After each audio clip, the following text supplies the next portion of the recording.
गाँव था। उसी गांव में ब्रिजेश अपनी पत्नी हेमलता और बेटी मोहिनी के साथ रहता था। एक रोज ब्रिजेश की तबीयत काफी खराब हो जाती है और वो अपनी पत्नी हेमलता से कहता है, अरे भाग्यवान, एक तो पैसों का कुछ इंतजाम नहीं हो पाया है, ऊपर से मेरी तबीयत और खराब हो गई है। समझ नहीं आ रहा है कि गौरव बेटे के कॉलेज की फीस का इंतजाम कैसे हो पाएगा। कल ही शहर से गौरव का फोन आया था कि इस महीने कॉलेज की फीस पूरे 5,000 रुपए देनी है। अब तुम ही बताओ कि छोटी सी नौकरी में भला मैं 5,000 का इंतजाम कैसे कर पाऊंगा। अजी एक तो पहले ही घर में खाने के लाले पड़े हैं, ऊपर से गौरव के कॉलेज की फीस कैसे भर पाएंगे हम।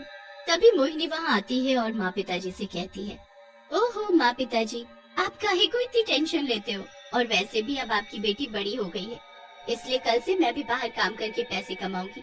और देखना पिताजी, हम दोनों मिलकर काम करेंगे तो घर का खर्चा भी चला पाएंगे और गौरव भैया के कॉलेज की फीस भी भर पाएंगे। अच्छा, तो तू बाहर खड़ी हमारी बातें सुन रही थी, पर जवान बेटी बाहर जाकर काम करेगी ठीक नहीं है। क्यों माँ, क्या बस बेटे ही घर से बाहर काम के लिए जा सकते हैं, बेटियां नहीं? मैंने भी तो 12 तक की पढ़ाई की है, और वैसे भी आजकल बेटियां भी बेटों से कम नहीं है। बात तो बिल्कुल सही कही मेरी लाडो ने। तो फिर मैं कल से खेमू काका की चाय की दुकान पर चाय बनाकर बेचने का काम करूंगी। मैंने उनसे पहले ही बात कर ली थी, और पता है काका हर महीने काम के मुझे पूरे 5,000 रुपए देंगे। और इतना ही नहीं, अगर मैंने ज्यादा और बढ़िया काम किया तो वो मुझे पैसे भी ज्यादा ही देंगे। फिर अगले ही दिन से मोहिनी खेमू काका की दुकान पर चाय बनाकर बेचने का काम करने लगती है और आवाज लगाकर लोगों को अपनी दुकान की ओर आकर्षित करने लगती है। आओ जी आओ, भैया भाभी, सर मैडम, भाई साहब, जरा हमारी दुकान की स्पेशल चाय तो पी कर देखो। अरे जो एक बार हमारे हाथों की बनी चाय पिएगा वो एकदम तरोताजा हो जाएगा। तभी चाय की दुकान के पास एक कार आकर रुकती है। कार से कमल नाम का एक लड़का बाहर आता है और मोहिनी से बोलता है, तुम्हें तो इस चाय की दुकान पर पहले कभी नहीं देखा। यहाँ तो वो बूढ़े काका चाय बनाते थे ना। अजी साहब, आपको उन बूढ़े काका के हाथ की चाय पीनी है तो मैं अभी उन्हें ही बुला देती हूँ। अरे अरे, मैं तो मजाक कर रहा था, और वैसे भी इतनी सुंदर लड़की हमें चाय बनाकर पिलाए, इससे अच्छी बात और क्या होगी। ऐसा करो, 3 कप चाय बना दो। तभी कमल की कार से उसके 2 दोस्त अनिकेत और कार्तिक बाहर आते हैं और बोलते हैं, क्या बात है, इस बूढ़े काका की दुकान पर ये चाय बेचने वाली छवियां कहाँ से आ गई। मोहिनी सभी को चाय पकड़ाती है। साहब, ये हमारे हाथ की स्पेशल चाय है, इसलिए इस चाय के एक प्याले के 5 नहीं बल्कि 10 रुपए लगेंगे। तभी कार्तिक मोहिनी को चाय के पैसे देते हुए उसका हाथ पकड़ लेता है। अरे तुम 10 रुपया क्या, हमसे जितने भी पैसे मांगोगी हम देने को तैयार हैं, और शर्त ये है कि तुम ये चाय हमें अपने कोमल हाथों से पिलाओगी। मोहिनी कार्तिक से अपना हाथ छुड़ाती है और बोलती है, लगता है आपको चाय के साथ साथ हमारे हाथ का कड़क थप्पड़ भी खाना है। अरे यार कमल और कार्तिक, तुम दोनों ने जहाँ सुंदर लड़की देखी नहीं कि लाल टपकाना शुरू कर देते हो। अब चाय पिए और चलो यहाँ से, इससे पहले कि ये लड़की हम तीनों को थप्पड़ जड़े। फिर वो तीनों दोस्त चाय पीकर वहाँ से चले जाते हैं। उनके जाने के कुछ ही देर बाद मोहिनी की चाय की दुकान पर चाय पीने वालों की भीड़ लग जाती है। सभी मोहिनी की बनाई हुई चाय की खूब तारीफ करते हैं। फिर मोहिनी रोज चाय की दुकान पर जाकर चाय बेचने लगी और उसकी बनाई हुई चाय की चर्चा दूर दूर तक होने लगी थी।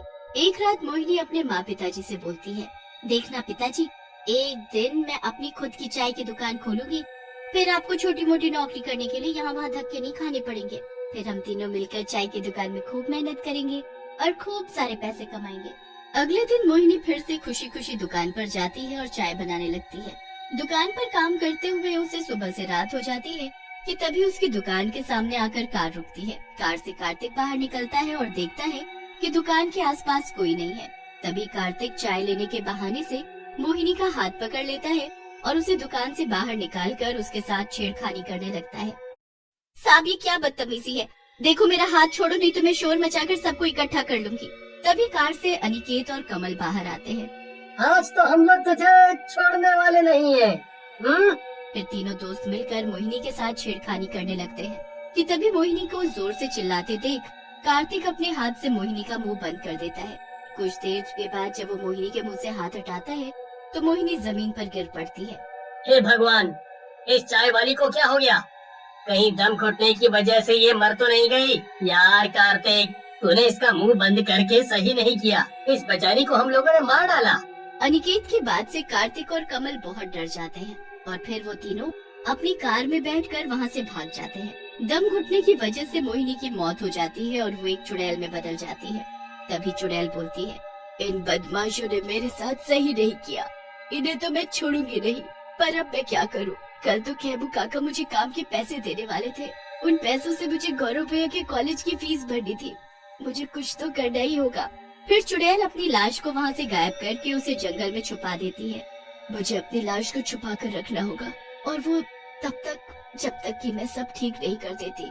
फिर ऐसे बोलकर चुड़ैल फिर से मोहिनी के रूप में बदल जाती है और सुबह होते ही मोहिनी खेमू काका से अपने काम के पैसे लेकर अपने भाई गौरव की कॉलेज की फीस जमा करा देती है। फिर चुड़ैल मोहिनी के रूप में चाय की दुकान पर जाकर पहले की तरह ही चाय बनाने लगती है। तभी मोहिनी की दुकान के पास चाय पीने वालों की भीड़ लग जाती है।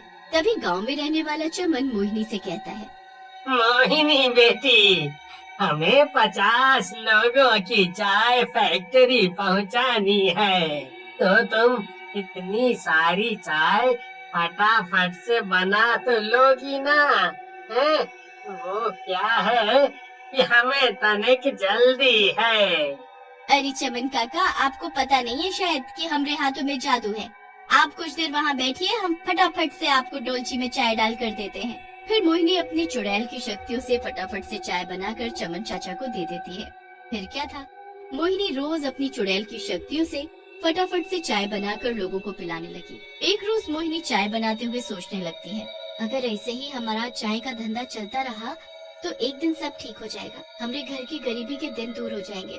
मोहिनी ऐसा सोच ही रही थी कि तभी मोहिनी की दुकान पर कमल अपने दोस्तों के साथ आता है और बोलता है, अरे यार कार्तिक, ये क्या? ये लड़की चाय वाली तो बिल्कुल सही सलामत हमारी आंखों के सामने खड़ी चाय बना रही है। चल जरा इसके पास जाकर देखते हैं कि आखिर ये लड़की जिंदा कैसे है। ऐसा बोलकर कमल, कार्तिक और अनिकेत तीनों मोहिनी के पास जाते हैं। मोहिनी उन तीनों को देखते ही आग बबूला हो जाती है। तभी मोहिनी को बहुत गुस्सा आता है और वो मोहिनी से चुड़ैल के रूप में बदल जाती है। अरे कमबख्त, तो तुम क्या मुझे नहीं छोड़ोगे? अब तो मैं तुम्हें नहीं छोड़ने वाली। तुम तीनों की वजह से ही मैं एक चुड़ैल बनी हूँ और अब मैं तुम तीनों में से किसी एक को भी जिंदा नहीं छोड़ूंगी। तुम तीनों ने मिलकर मेरे साथ बदतमीजी की और मेरा मुंह बंद करके मुझे मार डाला। अरे तुम्हें पता भी है मेरी मौत से मेरे गरीब माँ पिताजी पर क्या बीतेगी।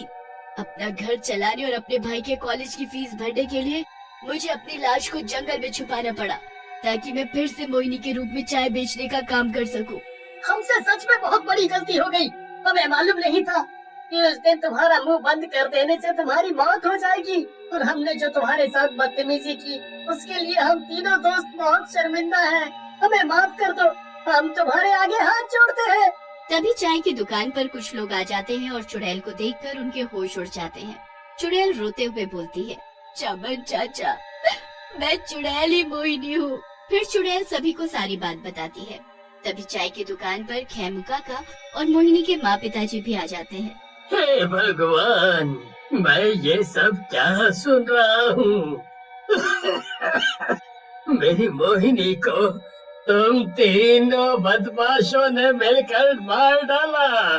माँ पिताजी, आप रो नहीं, अब जो होना था वो तो हो गया, पर जब मेरी सच्चाई सभी के सामने आ ही गई है तो मैं चाहती हूँ कि इन तीनों दोस्तों को सजा के रूप में इन्हें मेरे माँ पिताजी के लिए एक बड़ी सी चाय की दुकान खोल कर दे ताकि मेरे माँ पिताजी को काम मिल सके। फिर तीनों दोस्त मिलकर अपने पैसों से मोहिनी के नाम की एक शानदार चाय की दुकान खोलकर उसके माँ पिताजी को देते हैं और साथ ही सभी मिलकर मोहिनी की लाश का पूरे विधि विधान के साथ क्रियाकर्म करते हैं, जिसके बाद से मोहिनी की आत्मा को शांति मिल जाती है और वो हमेशा के लिए वहाँ से गायब हो